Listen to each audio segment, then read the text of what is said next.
अंबियाए किराम के बाद पूरी इंसानियत में से सबसे आला, सबसे अरफा और सबसे बुलंद दरजात के एतबार से नबी करीम सल्लल्लाहु अलैहि वसल्लम के सहाबा हैं।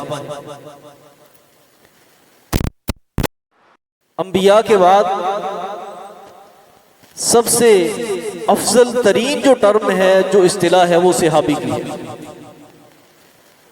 और तमाम अंबियाए किराम के सहाबा और उनके साथ ईमान लाने वालों में से नबी करीम सल्लल्लाहु अलैहि वसल्लम के सहाबा तमाम अंबियाए किराम के साथ ईमान लाने वालों में से अफजल है। और फिर अंबियाए किराम के बाद सबसे अफजल तरीन इंसान दुनिया में सैयदना अबू बकर सिद्दीक रज़ियल्लाहु ताला अन्हु है। और फिर उनके बाद हज़रत उमर फारूक रज़ियल्लाहु ताला अन्हु, फिर उनके बाद हज़रत उस्मान गनी रज़ियल्लाहु ताला अन्हु, और फिर हज़रत अली मुर्तज़ा रज़ियल्लाहु ताला अन्हु। हम बहुत तवाहुमात का शिकार हो जाते हैं, असल हकायक तक हम नहीं पहुंचते। सैयदना अली मुर्तज़ा रज़ियल्लाहु ताला की सीरत को पढ़ा जाए, उनके अक़वाल, अफ़आल और उनके फ़रामीन को पढ़ा जाए। सैयदना अली मुर्तज़ा रज़ियल्लाहु ताला अन्हु से खुद पूछा गया, अय्युन्नास अफ़ज़ल बाद रसूलिल्लाहि सल्लल्लाहु अलैहि वसल्लम, के लोगों में से सबसे अफजल तरीन नबी करीम सल्लल्लाहु अलैहि वसल्लम के बाद कौन है? सैयदना अली मुर्तज़ा रज़ियल्लाहु अन्हु फरमाते हैं, अबू बकर। ये सिर्फ फजीलत नहीं, ये अकीदा भी है और ईमान भी है। और ये पूरी उम्मत मुस्लिमा का और अहलुस सुन्ना का ये इज्मा भी है, अकीदा भी है कि नबी करीम सल्लल्लाहु अलैहि वसल्लम के बाद सबसे अफजल तरीन शख्सियत सैयदना अबू बकर सिद्दीक रज़ियल्लाहु ताला। और फिर जैसे जैसे अल्लाह ताला ने खिलाफत, फिर पूछा गया सुम्मा मन, क़ाला उमर रज़ियल्लाहु ताला। और यही वजह है कि सैयदना अली मुर्तज़ा रज़ियल्लाहु ताला हज़रत उमर फारूक रज़ियल्लाहु ताला के आखिरी वक्त में अपने ख्यालात के इजहार करते हैं कि जो जोड़ियां दुनिया में कायम रही हैं, हजर और सफर में कायम रही हैं, मुझे लगता है कि मौत के बाद भी ये जोड़ियां टूटेंगी नहीं। फरमाते हैं कि मैंने अक्सर ये बात देखी और सुनी कि खराजा रसूलुल्लाह सल्लल्लाहु अलैहि वसल्लम व अबू बकर व उमर, हुजूर किसी सफर पर निकले तो साथ कौन होते? अबू बकर और उमर फारूक रज़ियल्लाहु ताला।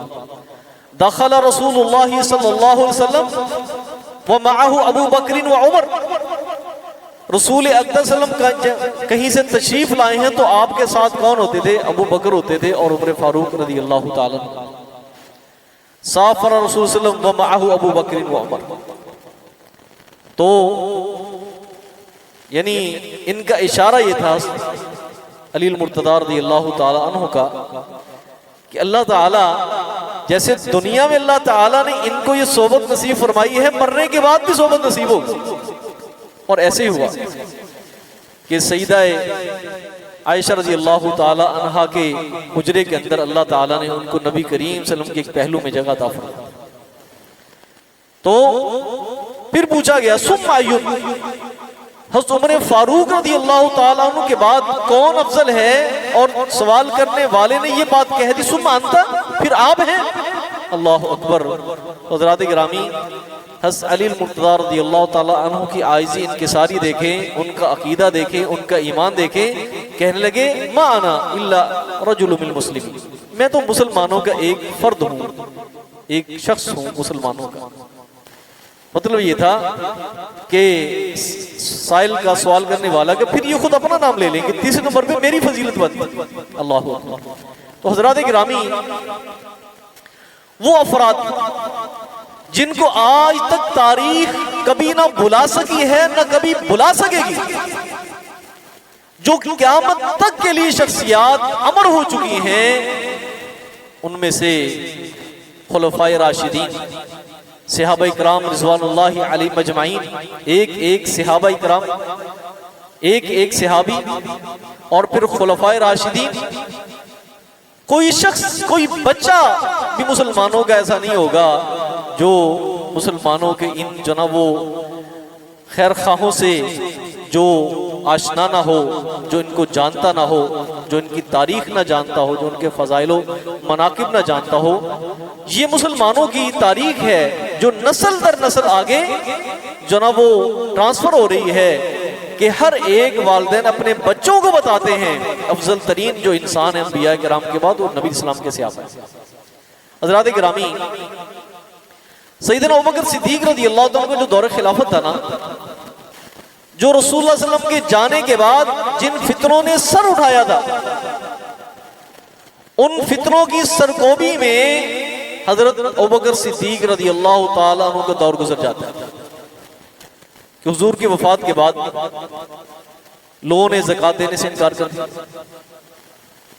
जिसे कुरान मजीद ने कहा है कि अल आराबु अशद्दु कुफ्रन व निफाका, आस पास के जो अरब कबाइल थे, जो सहराई लोग थे, ये सारे के सारे फिर गए इल्ला माशाअल्लाह।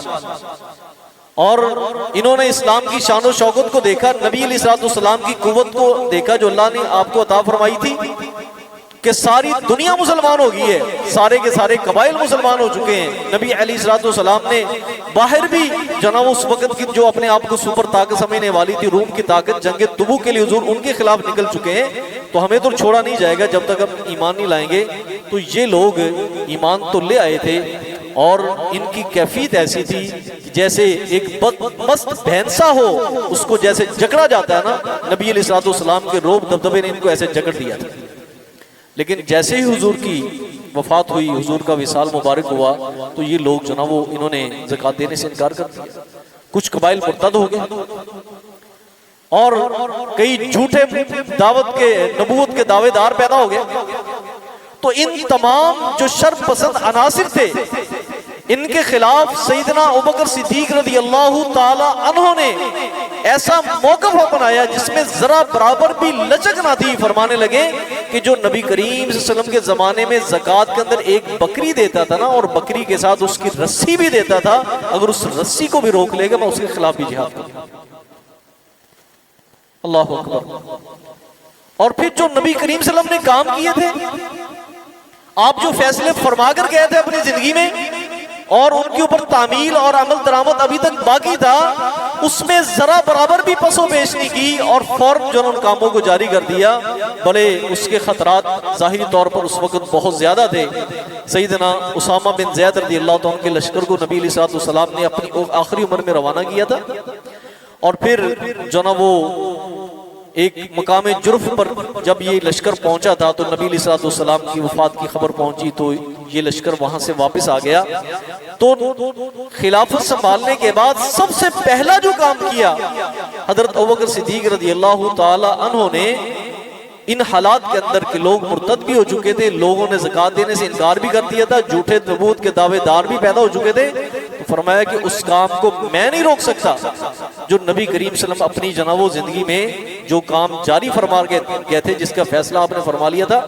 सहाबा किराम ने बहुत रोका टोका कि हालात ऐसे नहीं है, आप लश्कर रवाना कर रहे हैं, मदीने की अंदरूनी सूरत हाल बहुत खराब है। अल्लाह अकबर। सहाबा किराम की कुछ भी नहीं सुनी, कहा नहीं, इसमें तो मुझे किसी से मशवरा लेने की जरूरत ही नहीं है, क्योंकि ये तो वो काम है जो रसूल सल्लल्लाहु अलैहि वसल्लम ने खुद फरमाया, फैसला फरमाया।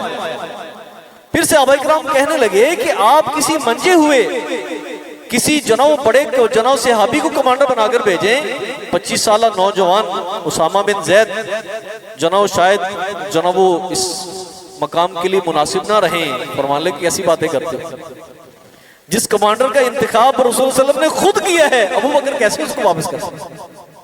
तो हज़रात गिरामी, सैयदना अबू बकर सिद्दीक़ रज़ियल्लाहु तआला का जो दौर खिलाफत था ना, वो इन्हीं कामों के अंदर जनाब वो जो मुसलमानों के इस्लामी स्टेट के अंदरूनी खलफिशार था उसको खत्म कर दिया। अब जब दुनिया से जाने लगे वसीयत फरमा दी कि मेरे जाने के बाद उमर फारूक रज़ी अल्लाह ताला अन्हु की जो ना वो बैत कर ले। नॉमिनेट तो कर दिया, और ये नहीं फरमाया कि बस ये मैंने इनको नामजद कर दिया है, बल्कि वसीयत फरमाई। और उसके बाद मुसलमानों ने इज्तिमाई तौर पर सैयदना उमर फारूक रज़ी अल्लाह ताला अन्हु के हाथ के ऊपर बैत फरमाई। अल्लाह अकबर। हज़रात गिरामी, ये दूसरी शख्सियत है हज़रत उमर फारूक रज़ी अल्लाह ताला अन्हु हज़रत अबू बकर सिद्दीक़ रज़ी अल्लाह ताला अन्हु के बाद। और ये नबी अलैहिस्सलाम से 13 साल छोटे थे। नबी रहमत सल्लल्लाहु आमुल फील, यानी जिस साल अब्राहा ने बैतुल्लाह पे हमला किया था, हाथी लेकर आया था, तो नबी अलैहिस्सलाम उस साल पैदा हुए थे, और सैयदना उमर फारूक रज़ी अल्लाह ताला अन्हु से 13 साल बाद पैदा हुए। यानी आपसे समझ लेंगे 13 साल क्या थे, उम्र में छोटे थे। अल्लाह अकबर। और जो रिवायात में आता है इनके इस्लाम लाने का वाकया, उसमें सबसे सही तरीन जो वाकया ये है कि नबी रहमत सल्लम बैतुल्लाह का तवाफ फरमा रहे थे और कुरान मजीद की तिलावत कर रहे थे, सूरह अल-हाक़ा की, अल-हाक़ा अल-हाक़ा। जब इसके आखिर में पहुंचे तो सैयदना उमर फारूक रज़ी अल्लाह ताला अन्हु भी आपकी जो ना वो तिलावत सुन रहे थे, और साथ ही कहने लगे, लगता यह है कि किसी शायर का कलाम है, ये किसी शायर का कलाम है। तो नबी रहमत सल्लल्लाहु अलैहि वसल्लम ने इसकी आगे वाली आयत तिलावत फरमाई, वमा हुआ बिकौली शाइरिन कलीलन मा तुमिनून। ये किसी शायर का कलाम नहीं है, बहुत कम ही लोग हैं जो उसमें ईमान लाते हैं। फिर दिल में कहने लगे, अगर किसी शायर का कलाम नहीं है तो ये किसी काहिन का कलाम होगा जो जना गैब की खबरें देते। तो साथ ही आयत तिलावत फरमा दी, वला बिकौली काहिनिन कलीलन मा तज़क्करून। ये किसी काहिन का कलाम भी नहीं, बहुत कम लोग हैं जो नसीहत हासिल करते हैं। और जब ये बड़ा तंजीलुम मिन रब्बिल आलमीन, इससे जहानों के रब की तरफ से नाजिल किया गया है, तो हज़रात गिरामी बस सैयदना उमर फारूक रज़ी अल्लाह ताला अन्हु की बस होगी। और जो ना नबी रहमत सल्लम को रोका, और रोकर उसके बाद जो ना वो कलमा पढ़ लिया और मुसलमान हो गए। नबी अलैहिस्सलाम ने दुआ की थी, ऐ अल्लाह, दो शख्सियत ऐसी, अल्लाहुम्मा इज़्ज़िल इस्लाम बि उमर बिन अल-खत्ताब और बि अम्र बिन हिशाम। अल्लाह, दो शख्सियत हैं, इनमें से एक के साथ, इसमें से एक के साथ इस्लाम को तकवीयत पहुंचा दे। हज़रात गिरामी, अबू जहल का नाम क्या था? अमर बिन हिशाम। अमर बिन हिशाम था, बनु मखजूम कबीले से इनका ताल्लुक था। और ये यानी कि बनु मखजूम के जो एक बहुत बड़ा कबीला था, बहुत बड़ा कबीला था, उसके सरदार थे। आपके इल्म में सैयदना खालिद बिन वलीद रज़ियल्लाहु ताला अन्हु भी इसी कबीले से थे। अल्लाह अकबर। लेकिन अबू जहल तब इनका नाम पड़ा कि जब हकायक और नबी अलैहिस्सलाम की जो ना वो सच्चाई इनके सामने आ गई, और फिर उन्होंने इस सच्चाई को और हकीकत को ठुकरा दिया, तो नबी अलैहिस्सलाम ने इसका नाम क्या रख दिया? अबुल हकम की बजाय अबू जहल। अबुल हकम पहला नाम है, फैसला करने वाले, पंचायती आदमी, सरपंच, ठीक है। लेकिन जब हकायक को झुठला दिया तो फरमाया कि जो शख्स हकीकत को झुठला दे, भले उस बड़ा जो ना उसका स्टेटस बहुत बड़ा ही उसके यहाँ क्यों ना हो, लेकिन वो क्या है? जिहालत है, बल्कि जिहालत का बाप है। तो उसके बाद इसका नाम जो ना अबू जहल रख दिया गया। तो अल्लाह ताला ने हज़रत उमर फारूक रज़ी अल्लाह ताला अन्हु के साथ इस्लाम को तक़वियत पहुंचाई। और सैयदना अब्दुल्लाह इब्न मसूद रज़ी अल्लाह फरमाते हैं कि हमने कभी बैतुल्लाह में जाकर नमाज नहीं पढ़ी थी, छुप छुपा के नमाजें पढ़ते थे। लेकिन सैयदना उमर फारूक रज़ी अल्लाह ताला के इस्लाम लाने के बाद मुसलमानों को अल्लाह ताला ने इतनी हिम्मत अता फरमा दी कि मुसलमान बैतुल्लाह में जाके नमाजें पढ़ते थे। अल्लाह अकबर। और दूसरी शख्सियत जिन्होंने इस्लाम को बहुत तक़वियत पहुंचाई, उन नबी रहमत सल्लम के सके चाचा हज़रत अमीर हमजा रज़ी अल्लाह ताला, बड़ी दबंग शख्सियत और बहुत जाहो जलाल वाले। अबू जहल टाइप को किसी खातिर में नहीं लाते थे, और जब देखते थे उनको ये जनाब दुम दबा के भाग जाते थे। तो अल्लाह ताला ने इस्लाम को ऐसे तक़वियत जनाब पहुंचाई। नबी रहमत सल्लल्लाहु अलैहि वसल्लम ने फरमाया, वल्लज़ी नफ्सी बियदी, मुझे उस ज़ात की कसम जिसके हाथ में मेरी जान है। आपने सैयदना उमर फारूक रज़ी अल्लाह ताला को मुखातिब होकर फरमाया, मा लकिया का शैतान क़त्तु सालिकन फज्जन, जिस गली में आप जा रहे हो, जिस रास्ते पे आप चल रहे हो और शैतान भी उसी रास्ते पे चल रहा हो, लेकिन जब वो आपको देखता है शैतान वो रास्ता छोड़ देता है, उस रास्ते पे चलने की उसकी ताकत नहीं होती। अल्लाह अकबर।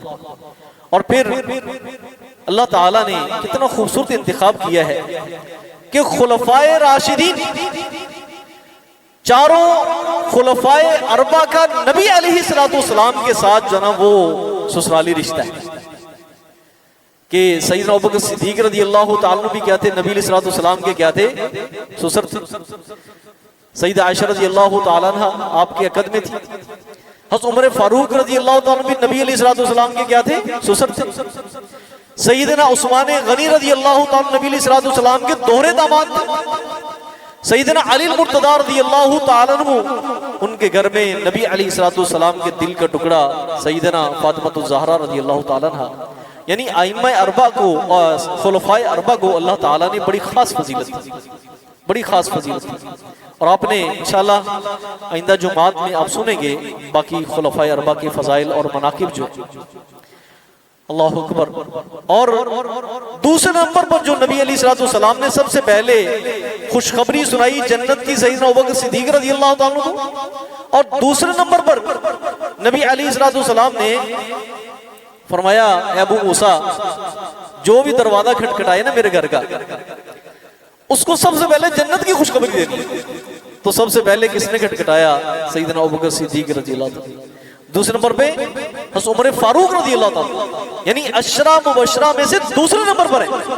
अल्लाह अकबर। नबी अलैहिस्सलाम ने फरमाया कि मैं जन्नत की सैर की मैंने, फ़इज़ा अना बिम्रातिन ततवद्दउ, मैंने देखा एक खातून वुजू कर रही थी, एक महल की एक साइड पे वुजू कर रही थी। तो मैंने पूछा ये महल किसका है? तो बताया गया कि आपके सहाबी उमर फारूक रज़ियल्लाहु ताला अन्हु। हुज़ूर फरमाते कि मैं वहीं से वापस आ गया, मैं उमर की गैरत को मैंने याद कर लिया कि उमर तो बड़े गयूर है। ये कैसे हो सकता है कि जो ना वो इस महल में जाऊं और उस खातून को देखूं? अल्लाह अकबर। तो जब नबी अलैहिस्सलाम ने आकर बयान किया तो अर्ज की, भी अभी व उम्मी, मेरे माँ बाप आपके पे कुर्बान हूँ, भला मैं आपके बारे में कैसे सोच सकता? अल्लाह अकबर। नबी अलैहिस्सलाम ने फरमाया, बैनमा अना नाइमुन, मैं सोया हुआ था और मैंने लोगों को देखा, लोग मेरे ऊपर पेश की जा रहे। बाद लोगों ने कमीज पहनी हुई जिनको यहां तक आ रही है, बिल्कुल सीने तक, बाज को नाफ तक आ रही है। और मैंने हज़रत उमर फारूक रज़ियल्लाहु ताला को देखा कि कमीज ने उनके सारे जिस्म को ढांपा हुआ। अल्लाह अकबर। फरमाते हैं कि इसकी ताबीर क्या है? दीनदारी के उमर फारूक रज़ियल्लाहु ताला इनका ओढ़ना बिछोना दीन ही दीन है, दीन ही दीन है। सोते भी दीन के मुताबिक, जागते भी इनके दीन के मुताबिक, सोचते भी दीन के मुताबिक। अल्लाह अकबर। और दीन के बारे में कभी कंप्रोमाइज नहीं, कभी कंप्रोमाइज नहीं। इस तरह नबी करीम सल्लल्लाहु अलैहि वसल्लम ने फरमाया कि मैंने जो ना वो मेरे ऊपर दूध को पेश किया गया, मैंने इतना पिया, ऐसे लगा कि जैसे मेरे नाखूनों से भी दूध निकलने लगा। और फिर मैंने वो दूध का प्याला हज़रत उमर फारूक रज़ियल्लाहु ताला को पिला दिया, पकड़ा दिया, उन्होंने पिया। तो जब आपसे इसकी ताबीर पूछी गई तो नबी सल्लल्लाहु अलैहि वसल्लम ने फरमाया कि इस दूध से मुराद इल्म है, इल्म। अल्लाह अकबर। और सहाबा किराम फरमाते हैं कि हमने उमर फारूक रज़ियल्लाहु ताला अन्हु से बढ़कर सबसे बड़ा फकीह किसी को नहीं पाया जितने वो बड़े फकीह। अल्लाह अकबर। तो सन 13 हिजरी में इन्होंने खिलाफत संभाली और इनके दौर में अल्लाह ताला ने जो फुतुहात की, अल्लाह अकबर।